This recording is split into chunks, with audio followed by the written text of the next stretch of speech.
absolutely changed my life, for sure. I wouldn't know where to start.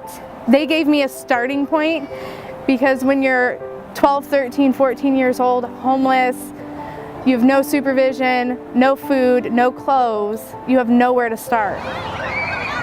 We were constantly homeless, like as a family.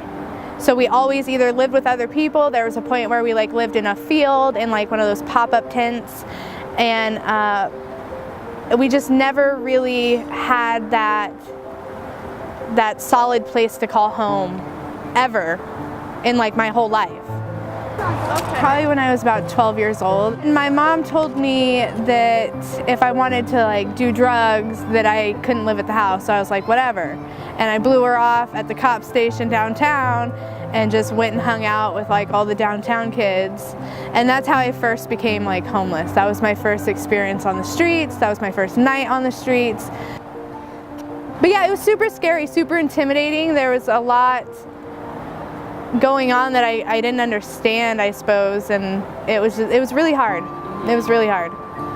The Looking Glass outreach crew, they approached us downtown in front of the Eugene Library, and they were always super nice. They had their backpacks on, and they just asked us if we needed any snacks or condoms or socks, which I don't know if you know, but socks are really huge to people on the streets. Like, socks are a big thing. They also give you pamphlets of stuff, like, you know, if you ask them about a place to stay, they'll give you Station 7's information. If you ask them about like a school, they'll give you New Roads information. So that's what I got the first time, and that helped me out tremendously. I went to Station 7. I went to like a few of the churches that offered some of those free meals. I went to New Roads. I got into school.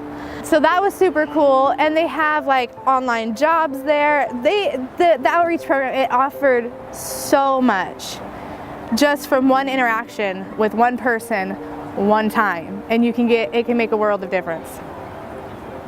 My mom's mom was kind of the same way. They never really had too much solid housing or money or anything really when they grew up. And so for me to have like, you know, I've been in the house that I'm in for 5 years. It's my house. I own that house. You know, I'm married. To have that is like super crazy because it wasn't in my cards at all. And now it is. So, and I really contribute a lot of that to like resources through like New Roads and Station 7 is that they give you kind of like, they mentor you and they point you in the right directions of where you should be going and give you like that solid foundation that like kids aren't used to having on the streets. Like, kids don't have that on the streets. You don't end up there if you have that. You can't really measure how much it means to some of those kids to get a pair of socks, counseling, condoms, anything like that. It means the world to them because some of them have absolutely nothing. And so it's so huge. And I am very grateful that they offer that they're there, that they're still there, and I hope that they're going to continue to be there because it's huge. Teenagers are so emotional, and so they need support, love, and guidance. And when you're out there on the streets, the only support, love, and guidance you have are from drugs or alcohol, and then it leads to a world of other issues.